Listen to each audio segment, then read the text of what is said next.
If you don't make your product in America, however, under the Trump administration, you will pay a tariff, and in some cases, a rather large one. We will take in trillions and trillions of dollars and create jobs like we have never seen before. India is very much on Trump's radar. After taking office, he has repeatedly complained about India's tariffs. Tariffs, it's a beautiful word, isn't it?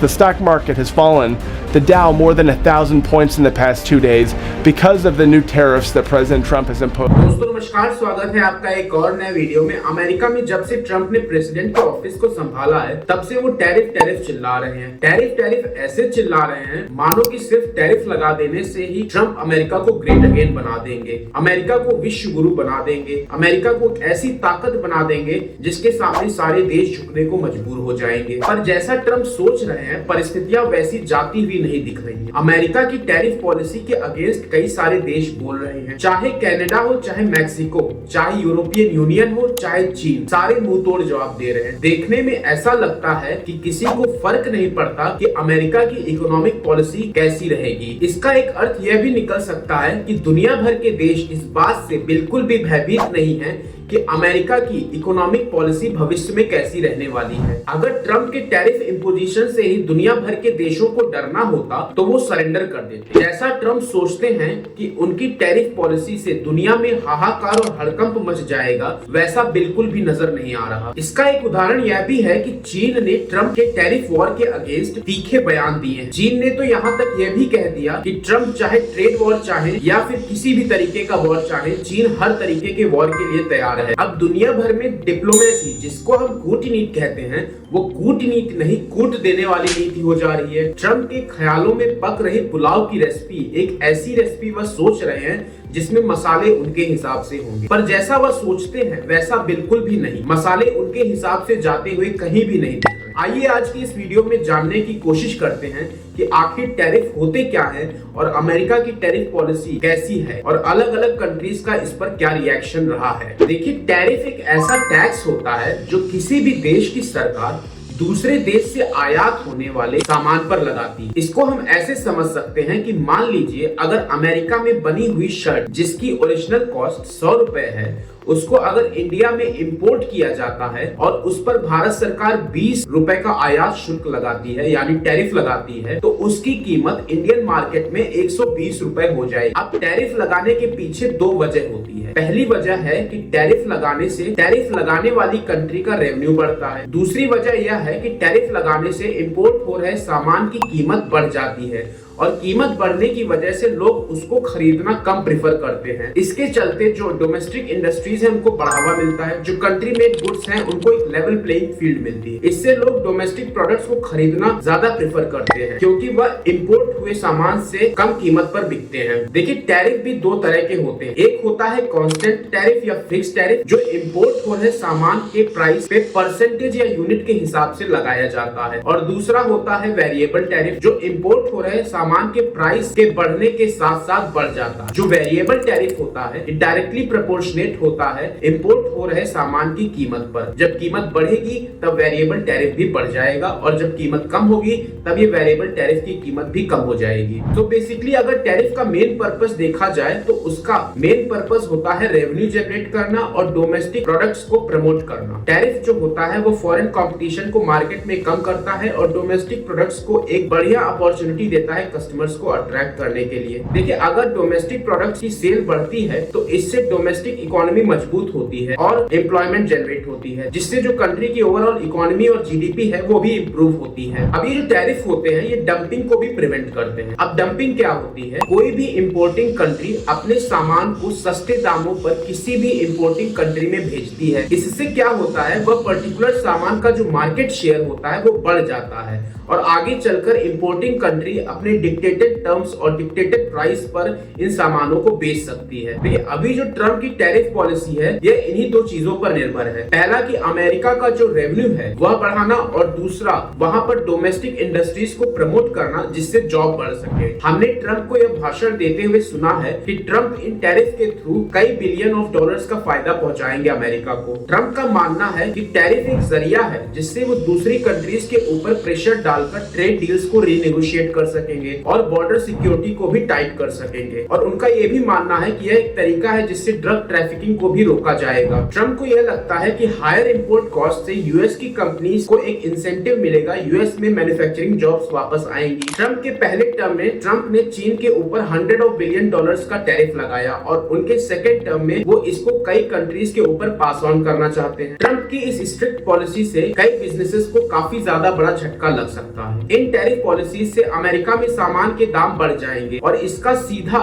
Load consumers को pass on किया जा सकता है, जिससे कि lower house hold group जो America में है उनको इसका खामियाजा भुगतना पड़ सकता है। लेकिन ट्रम्प के टैरिफ दंगल में कई सारे पात्र हैं और इन पात्रों का कई सारी कंट्री शिकार हो रही है। पहली बात करते हैं चाइना की। चाइना पर ट्रम्प ने 20% टैरिफ लगाने का डिसीजन लिया है। माना यह भी जा रहा है कि जो डी मिनिमिस ट्रीटमेंट दिया जाता था चाइना से इंपोर्ट हो रहे सामानों पर, उनको भी हटा दिया जाएगा। डी मिनिमिस ट्रीटमेंट एक ऐसी टैरिफ पॉलिसी होती है जिसमें अगर कोई सामान किसी भी प्राइस लिमिट से कम का होता है तो कोई टैरिफ नहीं लगाया जाता है, जो कि अभी $800 तक एग्जेम्प्टेड है। यानी अगर कोई भी सामान चाइना से इंपोर्ट हो रहा है और अगर वह $800 से कम है तो उस पर कोई टैरिफ नहीं लगाया जाएगा। ट्रम्प एडमिनिस्ट्रेशन ने मैक्सिको से इंपोर्ट हो रहे सामान पर 25% का टैरिफ लगाने का डिसीजन लिया है। वहीं कनाडा से इंपोर्ट हो रहे सामानों पर 25% टैरिफ लगाया जाएगा। पर इन सामानों में जो एनर्जी रिसोर्सेज कनाडा से इंपोर्ट किए जाते हैं उन पर 10% टैरिफ लागू होगा। वहीं दूसरी ओर यूरोपियन यूनियन पर भी 25% का टैरिफ लगाने का डिसीजन ट्रम्प एडमिनिस्ट्रेशन ने लिया है। इंपोर्टेड गुड्स पर टैरिफ लगाने में से सबसे बड़ा डिसीजन जो ट्रम्प एडमिनिस्ट्रेशन का रहा है वो है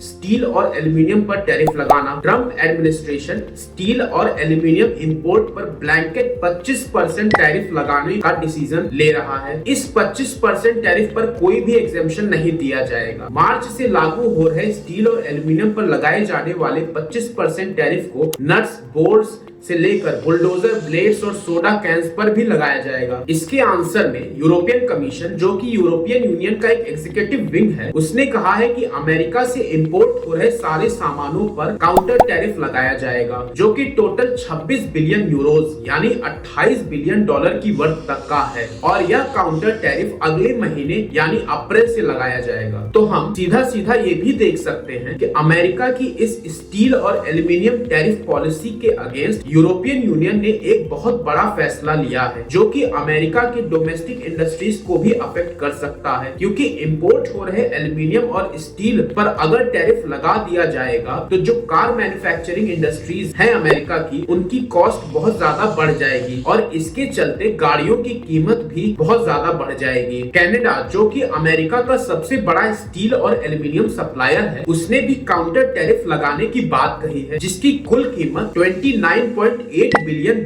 है। वहीं चीन के फॉरेन मिनिस्टर ने भी कहा है कि चीन वह सारे कदम उठाएगा जो चीन के राइट्स एंड इंटरेस्ट को सेफगार्ड करने के पक्ष में होंगे। वहीं जापान के कैबिनेट सेक्रेटरी योशिमा हायाशी ने भी कहा है कि अमेरिका के इस फैसले से अमेरिका और जापान के इकोनॉमिक टाइज भी खराब होंगे। वहीं दूसरी ओर ऑस्ट्रेलिया के प्राइम मिनिस्टर एंथोनी एल्बनीज ने भी कहा है कि अमेरिका के इस फैसले से दोनों देशों की दोस्ती में दरार आएगी। हालांकि ट्रंप ने शुरुआत में कनाडा से इंपोर्ट हो रहे स्टील और एल्यूमिनियम पर 50% का टैरिफ लगाने की बात कही थी, पर इस बात से वह पीछे हट गए जब कनाडा के ओंटारियो प्रोविंस के प्रीमियर ने यह बात कह दी कि कनाडा यूएस स्टेट्स में सप्लाई हो रही इलेक्ट्रिसिटी पर 25% का सरचार्ज लगाएगा। इन बातों से यह भी समझा जा सकता है कि जिस कनाडा को ट्रंप कुछ समय पहले अपना 51st स्टेट बनाने की बात कह रहे थे, वह जमकर मुंहतोड़ जवाब दे रहा है अमेरिका को। कनाडा के एनर्जी मिनिस्टर जोनाथन विल्सन ने राउटर्स को बताया कि कनाडा टैरिफ के अलावा नॉन टैरिफ मेजर्स भी अपना सकता है, जिसके चलते कनाडा से यूएस में एक्सपोर्ट किए जाने वाले तेल पर भी रिस्ट्रिक्शन लग सकता है। इसके अलावा यूएस से एक्सपोर्ट किए जाने वाले मिनरल्स पर एक्सपोर्ट ड्यूटी भी लगा सकता है अगर यूएस अपनी इन्हीं टैरिफ पॉलिसी पर टिका रहा। रिटेलिएटरी टैरिफ लगाते हुए चाइना ने भी यूएस से इंपोर्ट हो रहे सामानों पर 10 से 15% तक का टैरिफ लगाने का फैसला किया है, जिसकी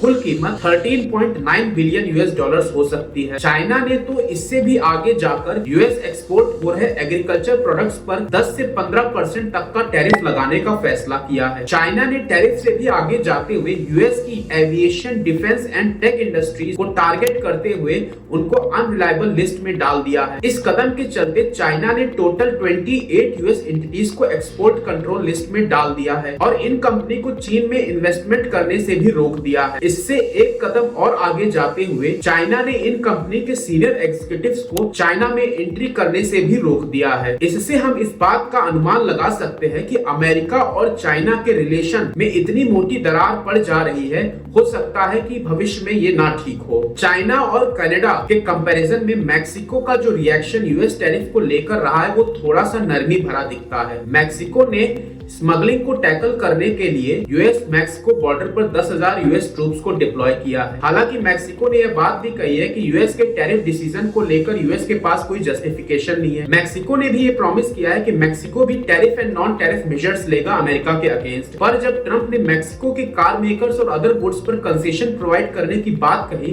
तब मैक्सिको ने इस डिसीजन को वेलकम किया। और वहीं दूसरी ओर ट्रंप ने मैक्सिको की प्रेसिडेंट क्लॉडिया शेइनबाउम को प्रेज भी किया और यह भी कहा कि मैक्सिको और यूएस के रिलेशंस अच्छे हैं। अब आइए जानने की कोशिश करते हैं कि अमेरिका की टैरिफ पॉलिसी से इंडिया पर क्या असर पड़ सकता है। हालांकि प्राइम मिनिस्टर मोदी की अमेरिका विजिट के दौरान प्रेसिडेंट ट्रंप ने यह बात कही थी कि प्राइम मिनिस्टर मोदी मुझसे भी अच्छे नेगोशिएटर हैं और इसमें कोई मुकाबला नहीं है। पर यह कॉम्प्लीमेंट जो है बहुत खोखला कॉम्प्लीमेंट लगता है। ऐसा इसलिए क्योंकि प्राइम मिनिस्टर मोदी की ट्रिप खत्म होने के बाद ट्रंप ने यह बात भी कही कि इंडिया बहुत ही अनफेयर है अपनी टैरिफ पॉलिसी को लेकर और यूएस से इंपोर्ट हो रहे सामानों पर बहुत ही अत्यधिक टैरिफ लगाया जाता है, जिससे कि अमेरिका को इंडियन मार्केट में बहुत कम एक्सेस मिल पाता है और यह बहुत बड़ा प्रॉब्लम है अमेरिका के लिए। अगर इंडियन मार्केट एक्सेस की बात की जाए अमेरिकन प्रोडक्ट्स को लेकर, तो सबसे बड़ा यहाँ पर जो ग्रीन सिग्नल देखा जा सकता है वो है अमेरिकन बिलियनियर एलॉन मस्क की कंपनी स्टारलिंक, जो कि इंडिया में प्रवेश कर सकती है, जिससे इस कंपनी के द्वारा इंडिया में इंटरनेट प्रोवाइड किया जा सकता है। एलॉन मस्क की कंपनी स्टारलिंक का जो एग्रीमेंट है वह एयरटेल और रिलायंस जियो के साथ हो सकता है। इसके चलते भारत सरकार ने बहुत बड़ी शर्त इस डील को लेकर यह भी रख दी है कि इंडिया में सर्विसेज प्रोवाइड करने के लिए स्टारलिंक को अपना एक कंट्रोल सेंटर इंडिया में एस्टेब्लिश करना पड़ेगा, जिससे कि इंडियन गवर्नमेंट सेंसिटिव एरियाज में इंटरनेट को कंट्रोल कर सके। वहीं दूसरी ओर एलॉन मस्क की कंपनी टेस्ला भी इंडिया में प्रवेश कर सकती है और इसके चलते टेस्ला ने दिल्ली और मुंबई में अपनी कंपनी एस्टेब्लिश करने के लिए जगह भी देखना शुरू कर दिया है। हालांकि इन दोनों डील से एलॉन मस्क को बहुत ज्यादा फायदा हो सकता है और उनका मार्केट एक्सेस इंडिया में बढ़ सकता है, जो कि एक तरह से अमेरिका के लिए भी फायदेमंद है। पर सबसे बड़ी चिंताजनक बात यह है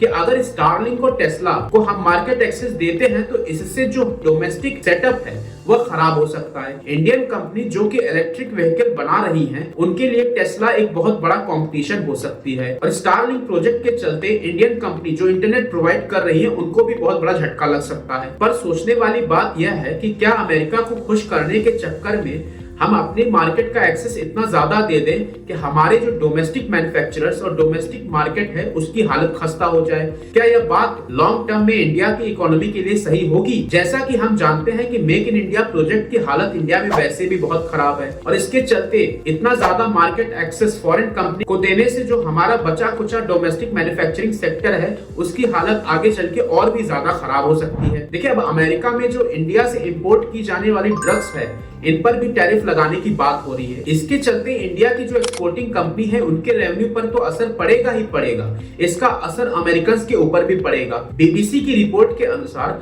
अमेरिका में 10 प्रिस्क्रिप्शंस में से 9 प्रिस्क्रिप्शंस उन दवाइयों के होते हैं जो इंडिया जैसी कंट्रीज से इंपोर्ट किए जाते हैं। प्रेसिडेंट ट्रंप का यह जो डिसीजन है इंडिया से इंपोर्ट किए जाने वाले ड्रग्स या दवाइयों पर टैरिफ लगाने का, इससे अमेरिका का जो मिडिल क्लास है वो बहुत ज्यादा प्रभावित होगा, क्योंकि उनके लिए दवाइयां खरीदना बहुत महंगा हो जाएगा। देखिए, इंडिया का जो स्टैंड है टैरिफ रिडक्शंस को लेकर वो थोड़ा सा कॉम्प्लिकेटेड है। वर्ल्ड ट्रेड ऑर्गेनाइजेशन का मोस्ट फेवर्ड रूल है जिसके अनुसार कोई भी कंट्री जो फ्री ट्रेड एग्रीमेंट की सिग्नेटरी है वह किसी भी पर्टिकुलर कंट्री के अगेंस्ट टैरिफ कम नहीं कर सकती। अगर वह ऐसा करती है तो उनको उन सभी कंट्रीज के लिए टैरिफ कम करने होंगे जो फ्री ट्रेड एग्रीमेंट की सिग्नेटरी है। अब देखना यह होगा कि अगर इंडिया अमेरिका के लिए टैरिफ कम करता है तो क्या वर्ल्ड ट्रेड ऑर्गेनाइजेशन इंडिया से ये कह सकता है कि उसको बाकी सभी कंट्रीज के लिए टैरिफ कम करना पड़ेगा?